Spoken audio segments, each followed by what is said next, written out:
जय हिंद दोस्तों। अहमद टेक्नोलॉजी में आप सभी का स्वागत है। इस वीडियो में हम डिस्कस करेंगे ओ लेवल क्वेश्चन पेपर जो 2020 में हुआ था दोस्तों। अगर आपका भी एग्ज़ाम है मार्च 2022 में, 23 मार्च को M1R5 का एग्ज़ाम है, तो अगर आपका भी एग्ज़ाम है तो ये वीडियो आपको जरूर देखना चाहिए दोस्तों। काफ़ी इंपॉर्टेंट ये वीडियो होने वाली है। इस वीडियो में कुछ क्वेश्चन ऐसे हैं दोस्तों जो 2021 में भी पूछे गए थे और इस बार भी पूछे जाने के चांस हैं। ठीक है, तो आपको ध्यान से देखना है। अगर आपका कोई कन्फ्यूज़न है तो आप कमेंट बॉक्स में कमेंट करके पूछ सकते हैं। और कुछ बच्चों का ये कमेंट आ रहा था कि सर हमारा जो पेपर कोड है वो चेंज हो गया है, M1R5 हो गया है, तो क्या हमें प्रीवियस ईयर क्वेश्चन पेपर हल करने चाहिए, क्या उनको सॉल्व करने चाहिए? तो मैं आपको बता दूं, आपको बिल्कुल सॉल्व करने चाहिए, क्योंकि आपका पेपर कोड, आपका मॉड्यूल नेम चेंज हुआ है दोस्तों। कुछ टॉपिक भी चेंज हुए हैं, लेकिन आपका जो पहले टॉपिक थे वही टॉपिक अब भी हैं और उन्हीं से क्वेश्चन आते हैं। अब भी ईमेल से क्वेश्चन आते हैं, पहले भी ईमेल से क्वेश्चन आते थे। ठीक है, तो आपके कुछ टॉपिक चेंज हुए हैं, कुछ टॉपिक अब भी वही हैं, तो आपको प्रीवियस ईयर क्वेश्चन पेपर ज़रूर सोल्व करने चाहिए। आपको सेम टू सेम वहाँ से क्वेश्चन देखने को मिलेंगे। ये क्वेश्चन पेपर 2020 का है, M1R5 इसका कोड है। और 2021 में जो क्वेश्चन पेपर हुआ है दोस्तों ओ लेवल का, उसमें मैं आपको दिखाऊंगा, इसमें से 2-3 क्वेश्चन सेम टू सेम पूछे गए हैं। ठीक है, तो ध्यान से देखिएगा। अगर आपको किसी क्वेश्चन में डाउट है, कन्फ्यूज़न है, तो आप कमेंट बॉक्स में कमेंट करके पूछ सकते हैं। ठीक है, वीडियो को स्टार्ट करते हैं। सबसे पहले क्वेश्चन ओ लेवल का जो एग्ज़ाम है दोस्तों वो 2 पार्ट में होता है। MCQ में पहला पार्ट होता है और पार्ट 2 में होता है सब्जेक्टिव। ठीक है, तो इसमें 40 नंबर के क्वेश्चन पूछे जाते हैं। MCQ, ट्रू फॉल्स, मैचिंग और फिल इन द ब्लैंक्स। तो सबसे पहले MCQ पूछे जाते हैं 10 नंबर के। सबसे पहला आपका MCQ है, कौन सी दशमलव बाइनरी संख्या 111, 000, 11 के बराबर है? तो इसमें आपको कौन सा ऑप्शन करेक्ट है वो आपको बताना है। 4 ऑप्शन आपको दिए हैं, आपको करेक्ट कौन सा है वो आपको बताना है। तो दशमलव बाइनरी संख्या आपसे पूछा है 111, 000 और 11 के बराबर होनी चाहिए। तो इसका जो करेक्ट आंसर हो जाएगा वो होगा ऑप्शन नंबर ए, 227। ठीक है, इसका जो आंसर हो जाएगा वो हो जाएगा दोस्तों ऑप्शन नंबर ए, 227। दूसरा क्वेश्चन आपका है, प्राथमिक कुंजी का मान क्या है? द वैल्यू ऑफ प्राइमरी की। इसका जो आंसर हो जाएगा वो हो जाएगा दोस्तों option number A, can not be null, यानी रिक्त नहीं हो सकता। ठीक है, इसका हो जाएगा ऑप्शन नंबर ए। उसके बाद है हमारा क्वेश्चन नंबर 3, लाइनक्स क्या है? तो लिनक्स क्या है दोस्तों? एक कंपाइलर है, एक असेंबलर है, एक ऑपरेटिंग सिस्टम है या एक एडिटर है? तो आपको MCQ को किस तरह से सोल्व करना है ये मैं आपको बता देता हूँ। सबसे पहले आंसर कौन सा सही है ये मत देखिए, आंसर कौन से गलत हैं उनको आप देख लीजिए। क्या लिनक्स कंपाइलर है? नहीं हो सकता। असेंबलर नहीं हो सकता। एडिटर नहीं हो सकता। तो बचा क्या? Operating system. तो लाइनक्स क्या होता है दोस्तों? एक ऑपरेटिंग सिस्टम होता है। लाइनक्स हो गया, यूनिक्स हो गया, ये सब क्या है? ऑपरेटिंग सिस्टम होते हैं। उसके बाद फोर्थ क्वेश्चन, MIS, इसकी आपसे फुल फॉर्म पूछी है। MIS की फुल फॉर्म क्या है ये आपसे पूछी है। इसकी जो दोस्तों करेक्ट आंसर हो जाएगा management information system, option number C. ठीक है, management information system, option number C इसका करेक्ट आंसर हो जाएगा। उसके बाद है क्वेश्चन नंबर 5, आमतौर पर सबसे अधिक प्रयोग किया जाने वाला ब्राउज़र। तो कुछ चेंज क्या है ये मैं आपको बताता हूँ। इसमें जो करेक्ट आंसर है दोस्तों वो है इंटरनेट एक्सप्लोरर।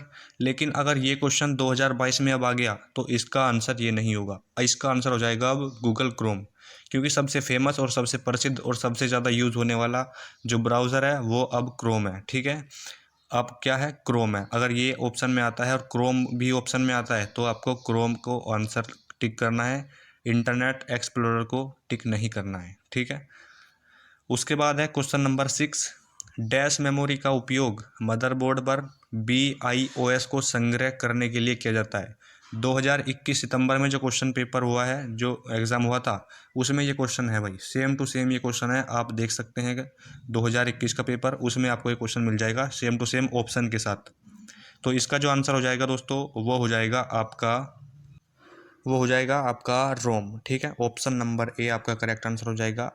रोम यानी रीड ओनली मेमोरी का उपयोग मदरबोर्ड पर बायोस को संग्रह, बायोस का मतलब होता है बेसिक इनपुट आउटपुट सिस्टम, को संग्रह करने के लिए किया जाता है।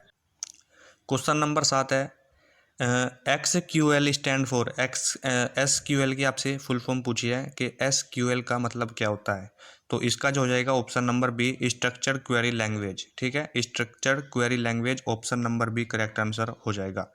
क्वेश्चन नंबर 8, निम्नलिखित में से कौन सा एक संचार उपकरण है। तो आप यहाँ पे देख सकते हैं दोस्तों किस तरह से आपको सावधानी से क्वेश्चन को सोल्व करना है और आराम से आप इजी से सोल्व कर सकते हैं। क्या प्रिंटर एक संचार का उपकरण है? नहीं। कीबोर्ड? नहीं। मॉनिटर? नहीं। तो मॉडेम होता है संचार का एक उपकरण। ठीक है, option number D correct answer हो जाएगा, मॉडेम। उसके बाद है क्वेश्चन नंबर 9, माइक्रोसॉफ्ट वर्ड के फाइंड एंड रिप्लेस फीचर का उपयोग करके आप क्या कर सकते हैं। क्वेश्चन नंबर 9, पाठ और फॉर्मेटिंग दोनों को बदल सकते हैं, केवल एक दस्तावेज को पाठ में बदल सकते हैं, या केवल फॉर्मेटिंग को बदल सकते हैं, या दस्तावेज का नाम एक नए नाम के साथ बदल सकते हैं। तो क्या इसका आंसर करेक्ट होगा? तो इसका जो करेक्ट आंसर है दोस्तों वो हो जाएगा ऑप्शन नंबर ए, पाठ और फॉर्मेटिंग दोनों को हम बदल सकते हैं फाइंड एंड रिप्लेस फीचर का उपयोग करके। ठीक है, क्वेश्चन नंबर 10 लास्ट क्वेश्चन है, बेस 16 में संख्याओं को डैश कहा जाता है। सेम टू सेम क्वेश्चन 2021 में पूछा गया था, सितंबर में जो एग्जाम हुआ है उसमें देख सकते हैं आप। और क्वेश्चन नंबर शायद पहला ही है एमसीक्यू में कि बेस 16 में संख्याओं को कहा जाता है, सेम ऑप्शन के साथ पूछा गया है। तो इसका आंसर हो जाएगा ऑप्शन नंबर बी, हेक्साडेसिमल प्रणाली। ठीक है, हेक्साडेसिमल प्रणाली इसको बोलते हैं बेस 16 में संख्याओं को। तो ये 10 एमसीक्यू आपके हो गए। अब 10 हम देख लेते हैं ट्रू फॉल्स। 10 ही ट्रू फॉल्स होंगे, एक नंबर का एक क्वेश्चन होता है। ठीक है, यूनिक्स विंडोज़ एक्सपी के लिए निःशुल्क विश्वसनीय विकल्प है, बताइए क्या ये सही है या गलत है। Unix is a free reliable alternative to Windows XP, question number 1 आपसे पूछा है। तो ये ट्रू है या फॉल्स है? तो भाई ये आपका हो जाएगा फॉल्स। ठीक है, पहला हो जाएगा आपका false. Question number 2, Windows clipboard एक ही समय पर कई प्रकार की सूचनाएं रख सकता है। क्वेश्चन नंबर 2 बताइए ट्रू है या फॉल्स, ट्रू है या फॉल्स, क्वेश्चन नंबर 2। तो ये आपका हो जाएगा भाई ट्रू। ठीक है, ये हो जाएगा आपका ट्रू। क्वेश्चन नंबर 3 है, डिफ़ॉल्ट रूप से स्प्रेडशीट में संख्याएं बाएं संरेखित होती हैं और पाठ दाएं संरेखित। ये कॉमन क्वेश्चन है, ट्रिपल सी में भी ये रिपीट हुआ है और ओ लेवल के लिए तो इम्पोर्टेंट है।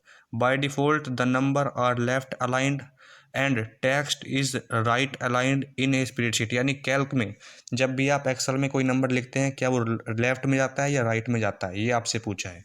बताइए क्या वो लेफ्ट में जाता है या राइट में जाता है। तो ये आपका फॉल्स हो जाएगा। ठीक है, यहाँ पे उल्टा लिखा है दोस्तों, नंबर आर लेफ्ट जबकि नंबर राइट होते हैं, और जो टेक्स्ट होता है वो क्या होता है, वो आपका लेफ्ट होता है। ठीक है, यहाँ पे आपको उल्टा करके पूछा है तो ये फॉल्स हो जाएगा। क्वेश्चन नंबर 4, ब्राउज़र इंटरनेट पर वेब पृष्ठ देखने के लिए प्रयोग किया जाने वाला एक सॉफ्टवेयर प्रोग्राम है। क्वेश्चन नंबर 4, तो ये आपका ट्रू हो जाएगा। ठीक है, ये क्या हो जाएगा, true. Question number 5, word file को पासवर्ड द्वारा संरक्षित नहीं किया जा सकता, ये ट्रू है या false. Question number 5, word file को पासवर्ड द्वारा संरक्षित नहीं किया जा सकता, ये यहाँ पर पूछा है तो ये फॉल्स हो जाएगा। ठीक है, क्या हो जाएगा, फाइल ये हो जाएगा फॉल्स हो जाएगा, उसको हम संरक्षित कर सकते हैं। उसके बाद है, विशेष रूप से तैयार किए गए दस्तावेजों की एक श्रृंखला जो सभी इंटरनेट पर देखे जाने वाले दिखाए जाने के लिए एक साथ जुड़ी हुई है, वर्ल्ड वाइड वेब है, क्या ये ट्रू है या फॉल्स। क्वेश्चन नंबर 6, तो ये हो जाएगा ट्रू। ठीक है, ये हो जाएगा ट्रू। उसके बाद है, ROM is volatile memory, ROM, क्या ये स्थिर मेमोरी है या अस्थिर मेमोरी है, वोलेटाइल या नॉन वोलेटाइल। तो जो रैम होती है आपकी वो क्या होती है, बताइए। रैम, रैम आपसे पूछा है क्वेश्चन नंबर 7, ये आपका हो जाएगा दोस्तों फॉल्स। ठीक है, रोम जो होती है दोस्तों वो नॉन वोलेटाइल मेमोरी होती है, स्थिर मेमोरी होती है, और जो रैम होती है वो आपकी वोलेटाइल होती है, अस्थिर होती है। ठीक है, ये आपको ध्यान रखना है।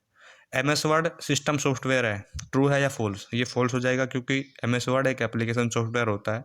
ठीक है, MS वर्ड एक एप्लीकेशन सॉफ्टवेयर होता है, सिस्टम सॉफ्टवेयर नहीं होता, ये हो जाएगा आपका फॉल्स। क्वेश्चन नंबर 9 पे आप देखिए, पावर पॉइंट प्रस्तुति में ध्वनि वीडियो क्लिप्स और एनिमेशन जोड़े जा सकते हैं, ट्रू या फॉल्स। तो इसका भी ट्रू हो जाएगा। ठीक है, इसका भी क्या हो जाएगा दोस्तों, ट्रू हो जाएगा क्वेश्चन नंबर 9 का। 10वां, माइक्रोसॉफ्ट एक्सेस में हटाए गए रिकॉर्ड को पूर्ववत यानी उसको फिर से प्राप्त किया जा सकता है, जो आपने डिलीट कर दिया है क्या उसको प्राप्त किया जा सकता है। तो इसका हो जाएगा आपका ट्रू। ठीक है, इसका हो जाएगा आपका ट्रू। ये आपके 10 दोस्तों ट्रू फॉल्स हो गए। अब बात कर लेते हैं दोस्तों 10 मैचिंग पे। 10 क्वेश्चन आएंगे आपके मैचिंग के। ठीक है, क्वेश्चन नंबर 1, एक डायल अप मॉडेम की डेटा अंतरण दर को डैश में मापा जाता है। क्वेश्चन नंबर 1 का क्या आंसर हो जाएगा बताइए। क्वेश्चन नंबर 1 का, तो इसको दोस्तों किस में मापा जाता है, इसको मापा जाता है kbps में। तो इसका 3.1 का हो जाएगा के, ठीक है, kbps, ठीक है भाई, kbps इसका आंसर हो जाएगा। उसके बाद एक उपकरण जो मॉड्यूलेशन और डिमॉड्यूलेशन को पूरा करता है, इसका आंसर क्या होगा। 3.2 का, 3.2 का क्या होगा भाई, इसका हो जाएगा आपका ऑप्शन नंबर ई, मोडेम, ठीक है, इसका हो जाएगा मोडेम हो जाएगा। क्वेश्चन नंबर 3, यूनिवर्सल सीरियल बस। क्वेश्चन नंबर दोस्तों तीसरा है यूएसबी, यानी यूनिवर्सल सीरियल बस, आपका फुल फॉर्म यहाँ पे दी है, तो इसका मतलब हो जाएगा यूएसबी कहाँ पे है, क्वेश्चन नंबर ये इसका हो जाएगा एच, यूएसबी, ठीक है, ऑप्शन नंबर एच। उसके बाद है आईपीआर। आईपीआर क्या है, 4th नंबर क्वेश्चन पे आईपीआर है, इसका मतलब क्या होता है। तो भाई आईपीआर का होता है, इसका हो जाएगा आपका आईपीआर का बौद्धिक संपदा अधिकार, ठीक है, जे पी इसको आप मिलाएंगे। उसके बाद है संसाधित डेटा, ठीक है, 3.5 ये हो जाएगा आपका सूचना, जो भी संसाधित डेटा होता है, प्रोसेसिंग डेटा, उसको सूचना बोलते हैं, ठीक है। फाइल प्रिंट करने के लिए शॉर्टकट की, इसका हो जाएगा आपका control P, option number B, ठीक है, प्रिंट करने के लिए कंट्रोल पी आप सभी जानते हैं। उसके बाद है 3.7, यह वीडियो फाइल को संग्रह करने के लिए एक फाइल फॉर्मेट है। 3.7 7 का बताइए भाई क्या होगा। फाइल प्रिंट करने के लिए शॉर्टकट की हो गया, 3.7 पे है इसका हो जाएगा आपका रजिस्टर, ठीक है, 3.7 का एल रजिस्टर हो जाएगा। उसके बाद 3.8 operating system software Apple Macintosh पर उपयोग किया जाता है। 3.8 तो इसका हो जाएगा आपका मैक ओएस डी, ठीक है, मैक मीडिया एक्सेस कंट्रोल, और ओएस का मतलब होता है operating system. Question number 9, CPU के अंतर्गत विशेष मेमोरी इकाई, सीपीयू के अंतर्गत 3.9 का, इसके सामने इसका आंसर है रैम, रैंडम एक्सेस मेमोरी, ठीक है। और बेस 2 के लिए संख्या प्रणाली को क्या बोलते हैं, बेस 2 के लिए इसका हो जाएगा आपका बाइनरी, ठीक है, 0 और 1 को क्या बोलते हैं, बाइनरी बोलते हैं ना। तो बेस 2 के लिए संख्या प्रणाली बाइनरी संख्या प्रणाली, इसके 10 आपके मैचिंग हो गए, ठीक है। उसके बाद आते हैं आपके फिल इन द ब्लैंक्स, ये 10 नंबर के दोस्तों आपके फिल इन द ब्लैंक्स हैं। सबसे पहला है डैश सुविधा केवल चयनित पाठ के प्रारूप को कॉपी करता है, सामग्री को नहीं। पहले का आपका हो जाएगा कॉपी करता है, सामग्री को नहीं करता है, इसका हो जाएगा आपका ऑप्शन नंबर के, ठीक है भाई, फॉर्मेट पेंटर, इसका हो जाएगा फॉर्मेट पेंटर सुविधा केवल चयनित पाठ के प्रारूप को कॉपी करता है, सामग्री को कॉपी नहीं करता है। उसके बाद है 4.2 पे एक फ़ॉन्ट का नाम है, क्या इसमें से आपको ऐसा ऑप्शन दिख रहा है जो फ़ॉन्ट है, फोल्डर, ये नहीं होगा, ये नहीं होगा, ये भी, ये भी, ये भी, ये भी, तो इसका हो जाएगा आपका जी, ठीक है, इसका हो जाएगा जी, इसका जो फ़ॉन्ट नाम है कैलिब्री, ये फ़ॉन्ट नाम होता है।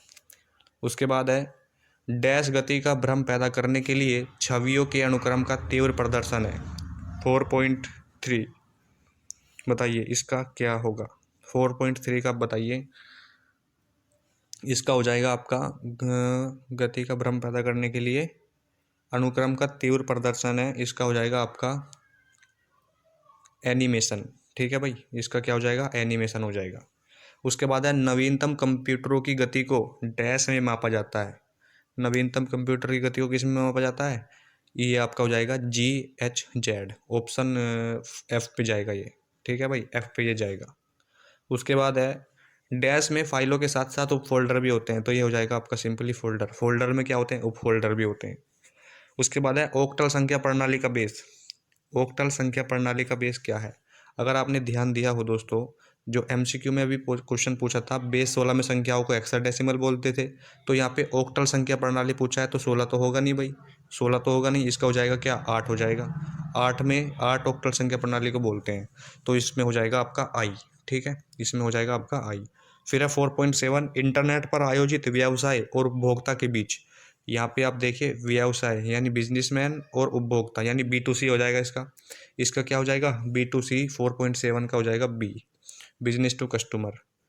उसके बाद है ऑपरेटिंग सिस्टम, एक ऑपरेटिंग सिस्टम क्या है, ऑपरेटिंग सिस्टम एक इसका हो जाएगा आपका 4.8 का, इसका है भाई M, ठीक है। ऑपरेटिंग सिस्टम एक क्या होता है, सिस्टम सॉफ्टवेयर है। ऑपरेटिंग सिस्टम क्या है, एक सिस्टम सॉफ्टवेयर है। 4.8 का हो जाएगा M।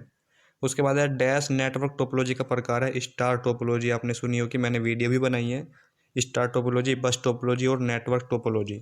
तो ये इंपॉर्टेंट है, उस वीडियो को जरूर देख लीजिएगा, लॉन्ग क्वेश्चन आता है वहाँ से 5 नंबर का।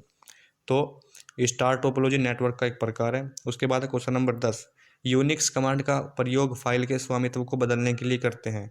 बताइए, जब आप किसी चीज़ पर पासवर्ड लगा देते हैं तो उसका आप स्वामित्व नहीं बदल देते, उसको कोई और नहीं देख सकता सिवाय आपके ही, मतलब उसका स्वामित्व अब आपके पास है।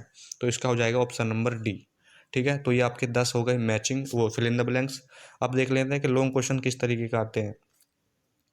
ये देखिए क्वेश्चन नंबर 5, स्प्रेडशीट सॉफ्टवेयर के फंक्शन को परिभाषित करें, 5 कार्यों लिखने हैं आपको। उसके बाद MS वर्ड में निम्नलिखित के उदाहरण के साथ व्याख्या करनी है, मेल मर्ज और Hatter, footer, note, foot note और एंड नोट, इनकी आपको व्याख्या करनी है। इंपॉर्टेंट है चारों, इसमें भी आ सकते हैं, हेडर पूछ सकता है आपसे या फुटर पूछ सकता है। उसके बाद है आपका ई कॉमर्स से जुड़े सुरक्षा जोखिमों पर चर्चा करनी है, एप्लीकेशन सॉफ्टवेयर क्या है और एप्लीकेशन सॉफ्टवेयर के विभिन्न प्रकार क्या होते हैं, विंडोज़ डेस्कटॉप के विभिन्न घटकों का वर्णन करें। उसके बाद है प्रेजेंटेशन सॉफ्टवेयर में उपलब्ध भिन्न भिन्न व्यूज़ का वर्णन करना है, डेटाबेस इंटीग्रिटी पर संक्षिप्त टिप्पणी लिखनी है आपको। और यहाँ पे है एक पाथ क्या है, लिनक्स वातावरण में एब्सोल्यूट और रिलेटिव पाथ को डिस्कस करना है। और ये इम्पोर्टेंट है भाई, RAM ROM cache memory important है, ईजी भी है और इम्पोर्टेंट भी है। बौद्धिक संपदा अधिकार इम्पोर्टेंट है। कंप्यूटर सिस्टम की 4 कार्यात्मक इकाइयों को दर्शाते हुए एक ब्लॉक आरेख बनाइए, तो आपको आरेख भी बनाना है। ये नीचे 5-5 नंबर के 3 क्वेश्चन है और ऊपर 7+2 यानी 15 नंबर के 2 हो गए, ठीक है। तो ये इंपॉर्टेंट है, लॉन्ग क्वेश्चन किस तरीके के आते हैं ये मैंने आपको दिखाया है, ठीक है। और यहाँ से मैं आपको रियलिटी बताता हूँ दोस्तों, 3 से 4 क्वेश्चन आपको 2022 में जो एग्ज़ाम होने वाला है उसमें आपको यहाँ से मिल जाएंगे, MCQ में मिल जाएंगे, और जो लॉन्ग क्वेश्चन है वहाँ से भी आपको एक मिल जाएगा। तो इस क्वेश्चन को आप तैयार कर लीजिए, लिख लीजिए। किसी क्वेश्चन में डाउट है तो आप कमेंट बॉक्स में कमेंट करके पूछ भी सकते हैं। और जो भी 2017, 18, 19, 20 के पेपर हुए हैं उनको आप सोल्व कीजिए, आपको काफ़ी हेल्प आपके एग्ज़ाम में मिलेगी, ठीक है भाई।